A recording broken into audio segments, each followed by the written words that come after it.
Hello, and welcome to Exploration Art with me, JR, the place where we explore nature and the world through art. Join me as we learn about art and learn about the natural world. It stalks its prey at night.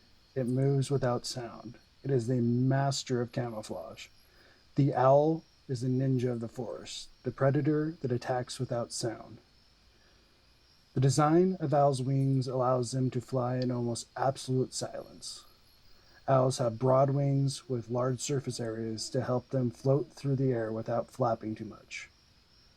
Less flapping makes less noise. This is not the only reason owls can fly silently. The unique design of their primary feathers. They are unique because they reduce noise caused by turbulence. An owl's primary feathers are separated like a cone. This design breaks down turbulence into small currents. Then the edge of the feather muffles the sound of the air flowing over the wing. These soft feathers allow air to pass through, which eliminates sound. Let's get the sketchbook out and a new set of Faber-Castell pencils. This is an 8-piece set I grabbed at Hobby Lobby. It comes with a dust-free eraser, sharpener, which I have to say is one of the better handheld sharpeners I've used. It gives a very good point to the graphite. We have 8 pencils. 6B, 4B are the softest and darkest pencils. 2B and B are the mid-tone pencils. And HB and 2H are the hardest and lightest tone pencils. I will lay out a quick swatch panel to see the tones on the paper. This will give you a reference for later to help choose the right pencil to achieve a tone. We have a reference photo at the top right-hand corner. This image is from Pixabay, where I source most of my reference material. I am starting out with light broken lines, loosely drawing the shapes of the owl's face and eye. I start out with the owl's eye. It'll be the focal point of this piece. I have gotten to see these amazing birds up close. Their eyes are amazing. They feel like they see right into your soul. They know in a second who you are and everything about you. This may be one of the reasons they are associated with wisdom and prophecy. As we draw on the face of the owl, the bottom right corner has a lot of negative space. I think about the pet portrait I did in the last video. You can find the link in the description. I decide to draw an owl perched there. I start to lay out a rough outline. I must admit I struggled a bit getting the look right. I had to redraw it multiple times. I did figure it out in the end. That's because transfer paper is my friend. Some say that's cheating. I say work smarter, not harder. It is more of a map than a photocopy anyway. It's still just the basic shapes, laying out the highlights, the dark areas, and the overall proportions of the animal. But enough of that. I drew everything first with an HB pencil, keeping the picture light, defining the shapes and the textures. Next, I will use a 4B to lay out the dark areas using my reference guide as I continue to draw, keeping the picture light and defined. Let's learn a little more about these beautiful creatures. I have heard it said that owls can turn their heads 360 degrees. They are close, but not quite. They can turn their head 270 degrees. You might ask yourself, why is this necessary? The answer has to do with the eyes. Owls' eyes are shaped like a tube instead of a ball like most other eyes. This gives them binocular vision and great night vision. The caveat is they cannot move their eyes. They are fixed facing forward. This is why the head needs to be able to swivel. All right, there we go. Our final sketch. I never know how a piece is going to turn out. I usually just go for it, and if I like it, I like it. If I don't, I just go to the next picture. This is a good sketch, a good starting point for a bigger piece and to bring in some color. I'm going to be using the 11 by 17 smooth Bristol paper for this project. And first we have to lay out our sketch. But I think I'm going to add a border into this picture. but we'll talk about that later. First, I'm going to, again, lay out the basic shapes. I know it can be hard to wrap your head around. All those small shapes add up to the overall picture. It could be a good subject for an episode in the future. But next, I come in with my pen and inks, with my Pigma Micron fine pens. I've used these pens since middle school, and I've liked them because of how fine the tips are. You cannot find many sets that go as fine as the Microns. I'll be using black, gray, and brown. I start by adding the black in the dark areas first, creating my detail with the pens, and then I'll use the alcohol markers to add in color, almost like a wash that a painter uses.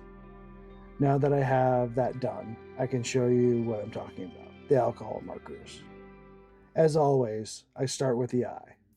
I put a layer of fluorescent yellow first, seeing if that would help brighten the eye. I think it worked, but you can be the judge. Then I use yellow as a secondary highlight in the piece, followed by burnt sienna and dark brown for the midtones and shadows. So we have gone over some basic owl facts so far. Then there is the question, which owl are we creating today? Well, let me introduce you to the Eurasian eagle owl, also known by its species names. Let me get this right. Bubo bubo. That's right. That's its species name.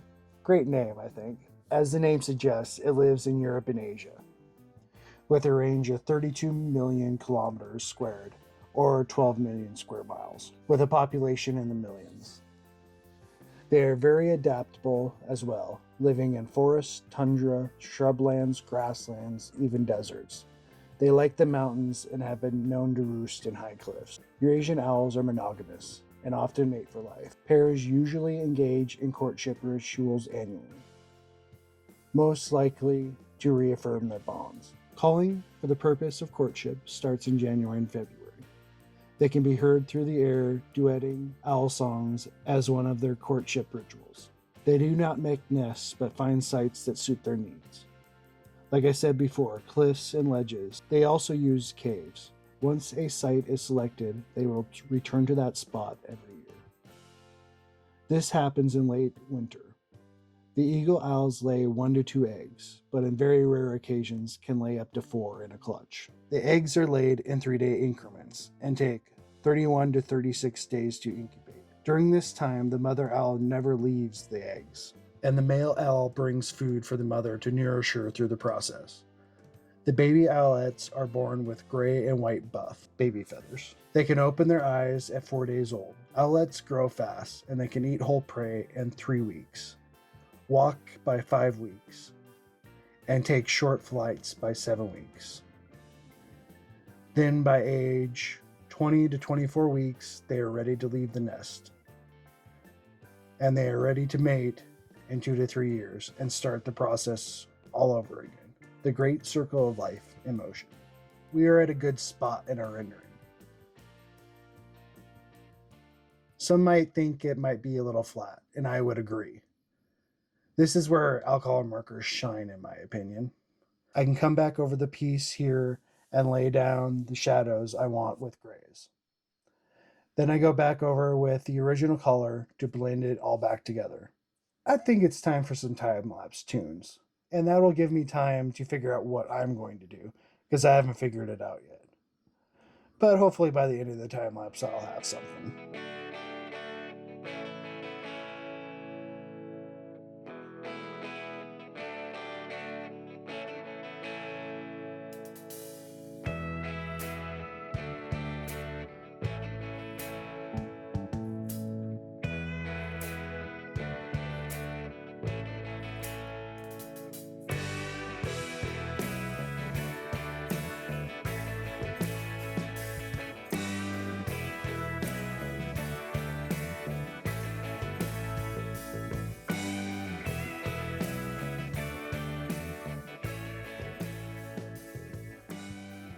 Okay, everybody.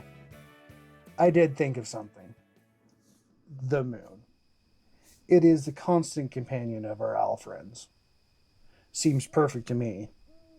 There are 8 moon phases: the new moon, the waxing crescent, the first quarter, waxing gibbous, full moon, waning gibbous, last quarter, and waning crescent.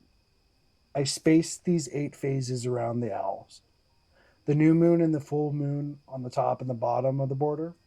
Quarter moons are on the left and right hand sides. The crescent and the gibbons in the corner. Picking what I was going to fill the rest of the border out was difficult. I drew 5 or 6 different ideas, but was not happy with any of them. This is where my wife came into the rescue. She happened to have a bunch of stencils. I found one that was perfect, and it was just what I was looking for. I quickly inked out the design and started the coloring process. I used a very light and warm gray for the moons, and then an almost black color blue for the dark sides of the moon. It was a little tricky to figure out the colors to use for the rest of the border, and I had to pull out my color wheel to help me out. Picking the majority color of the composition, which I think is a yellowish orange, we take our color wheel, and I can see that the split complementary colors of yellow-orange are violet and blue. I choose a light violet, this to keep the picture from getting too dark and to bring a pop of color that won't overpower the subject. Then a darker violet to add the shadow to the border and add depth. I then use a classic blue for the pattern. I did one section first just to judge the look. Lucky I like it, since it's on the piece now. I really have to say I've been enjoying making these videos and working on my art skills. I'm excited to see how I grow as an artist and a videographer. I will admit I have a long way to go, but that's the fun of it. The surprise is what lays ahead and what I'm going to create next. And finally, how do I make it fun for you to watch? I like the format we use today. I love learning new things, not just in art, but the world around me. If you ask me, there is a lot more to learn out there, and I hope you enjoyed it as well.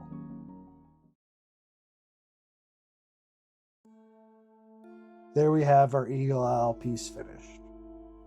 The border really brought the picture to life in my mind, and the eye as well. It draws you right in with that ever-present gaze. I hope you enjoyed the video. If you did, hit that like button. To see more of my videos, click the subscribe button. And don't forget the bell to notify you when a new episode comes out. This really helps me out to reach that 1,000 subscriber goal, so I can start monetizing my channel. Every share helps. That being said, thanks again for watching, and we'll see you in the next episode.